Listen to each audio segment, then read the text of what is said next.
WTDG Toledo, Bridges, with your host, Doni Miller, connecting our community with information about issues and opportunities. Good Sunday morning and welcome to Bridges. My name is Doni. One of the most popular talk shows on TV, The Ed Show, called this issue one of the most important stories in America. We're talking about voter suppression. It's a critical conversation, and you can't have this conversation in Lucas County without the voice of Pete Gerken. I know for those of you who watch Bridges regularly, you saw Pete here just recently, but on this particular issue, the issue of voter suppression, I would say it is probably in the top two most important things in your political conversation. What's going on in not only Lucas County, but the state of Ohio and nationally about people's right to vote and how they vote is unprecedented in the last 5 decades. We're talking about the issue of voter suppression, essentially. So let's get everybody on the same page here. We have a definition of voter suppression that I'd like you to use during this conversation. It's actually a strategy to influence the outcome of an election by discouraging or preventing people from exercising their right to vote. Fair? Very fair. All right. Accurate. And we see it happening today. On a lot of levels, as I said, in Texas, just before the weekend, the federal court in Texas disallowed the Texas rule about photo ID as being unfair and suppressive. In Pennsylvania, they're still going to court about photo ID again, and those IDs that are going to be required in Pennsylvania, a very important state. Maybe Texas isn't quite as swingish right. and decisive as Pennsylvania and Ohio will be. Absolutely. But if with the voter ID laws they have in Pennsylvania could disenfranchise over 1 million people, half of them in the city of Philadelphia alone. And here in Lucas County, we do not have a decision from the Secretary of State yet where in-person early voting will take place. So the position that I hear from you and folks who are working with you on this particular issue is that there is a deliberate attempt by Houston to suppress the vote in Ohio. Would that be fair to say? I would stand by that statement. That's your Absolutely, perception? I will stand by that statement. Yeah. And I need to say to folks too who are watching today that although we have Mr. Gerken here today, we certainly will be inviting people from Mr. Husted's camp and the Republican Party as well. This is the National Republican Convention week, so like nobody's around, but we will be getting to them and asking them to come on and discuss this issue as well. So your position is that they are deliberately trying to suppress the vote in Ohio. Why would they do that?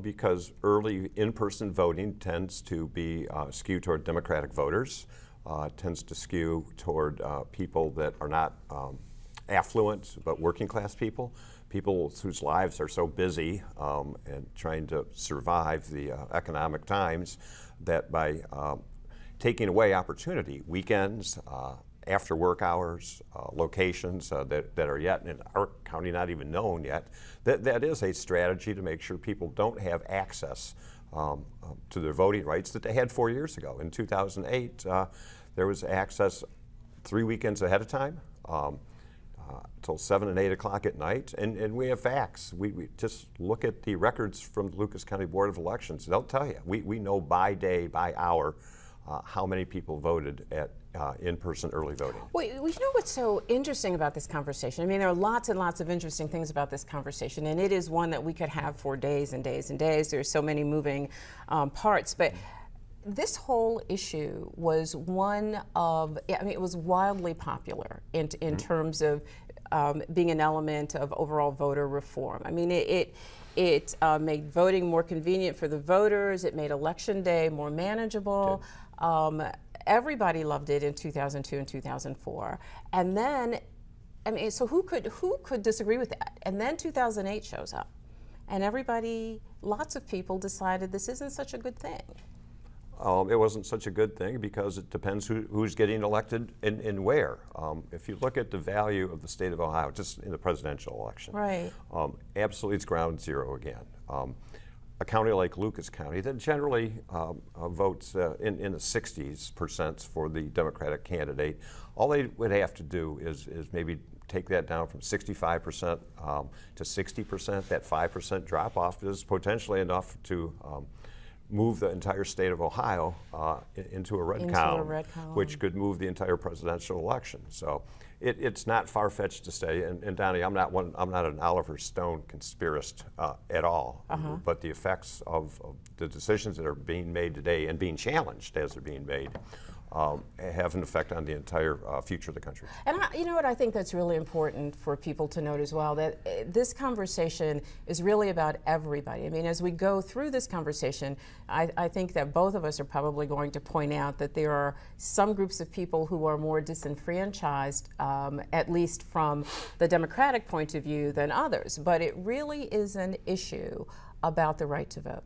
Which affects everybody. This is really is a nonpartisan issue. This affects independents, working class Republicans, Democrats. It's access to the ballot that's being rolled back, and it's being rolled back in such a severe way that I shake my head. That it says, how do they think they're going to get away with this without some voice of the people? That the voice of the people will rise up on this, and it's starting to.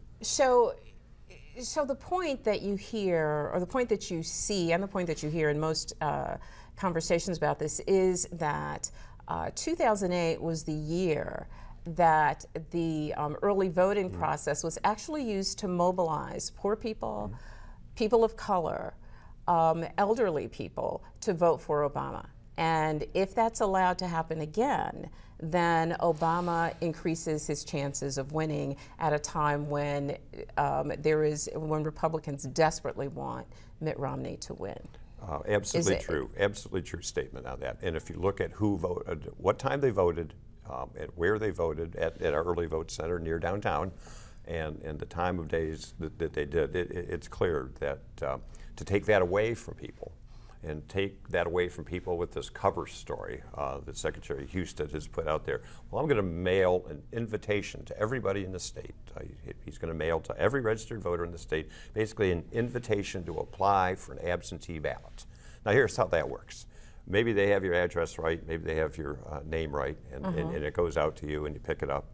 You have to fill out that form, put a stamp on it, either take it to the post office, put it in your mailbox, and that reply to that invitation, say, yes, I would like an absentee ballot. Then you wait for the absentee ballot to come back to you in the mail, and it's going to be a big ballot this year. You have locally, you have all the levies and the candidates, county elections, and national elections. You have to fill that out correctly, sign it, and put it back in the mail. And probably the price of the return postage on it will be $1.38 per ballot that we figured out because of the weight. Another big change this year is, in the past, the Board of Elections in Lucas County has always provided prepaid return envelope service. So when you got your absentee ballot, you had a prepaid return it, prepaid envelope with it. They've disallowed that this year also. Because of the cost, I would presume. Well, and then the cost would be borne by each county's Board of Elections. And the cover story is, well, you guys can't afford the cost of that. Well, I think we'll decide what the price of democracy is in Lucas County. And I've already had the conversation with the Secretary of State's office. In Lucas County, we can find a way to afford to prepay those return ballots, and Houston's put out a directive that will not happen anywhere. So that could be a court challenge. Look what happened in Montgomery County in the last 2 weeks. The Board of Elections there had a tie vote about expanding early vote hours in Montgomery County, which is a Dayton area, another critical state. Secretary of State Houston ordered that Board of Elections to go back and unbreak their tie into favor of his director. The two of the Board of Elections officials there, both Democrats, refused to do that. They were immediately suspended, ordered to a hearing in Columbus, brought before the Secretary, explained their positions very reasonably, were put back into office for 1 week so they could take a vote on something that needed to be done mechanically, and then the next day fired. Right. He has the authority to do that? Yes or no? Well, that's a good question. Yeah, the law's not that clear. The law is not clear on his authority to do that, but he does have the authority to break ties. He does, and has used that 19 times now. In Lucas County, we're only surpassed by Summit County that had 21 tie votes, and we're right behind that. But he hasn't broken the tie yet on the location. As we go into Labor Day in Lucas County, he is silent on the location of early vote center 1 month before it has to be open. Now, he says, Secretary Husted says that this really is much to do about nothing. That's my interpretation of what he's saying.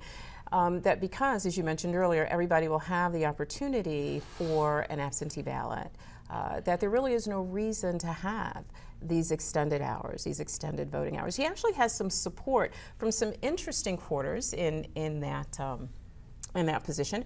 There is a young black man who works for the Cleveland Plain Dealer. He's a contributing editor for the Cleveland Plain Dealer. His name is Philip Morris. He says that all of this discussion is ridiculous, diversionary, and negative.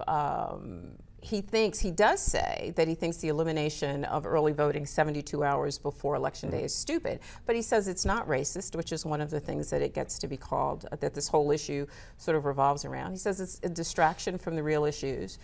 He thinks that Houston should put everybody on the same page, that on Election Day, all of the, around the 88 counties of this state, everybody should open and close at the same time. And this comes from, again, a young black journalist at the Cleveland Plain Dealer. You would say to him what? I would say maybe he's taking the same line that the Republican Party has, is we don't really want facts. Don't fact check us. Let's just go back to the facts, Mr. Morris, of what early voting did in 2008 and how many people exercised their franchise to vote in in-person early vote centers. I think Mr. Morris ought to read history a little more to understand the dynamic of that. And maybe, like the RNC, don't confuse me with the facts, seems to be his mantra. Okay. We're going to go away for just a second, but you should not go anywhere. We're going to come back and take a look at exactly what's at stake in this conversation. Stay with us.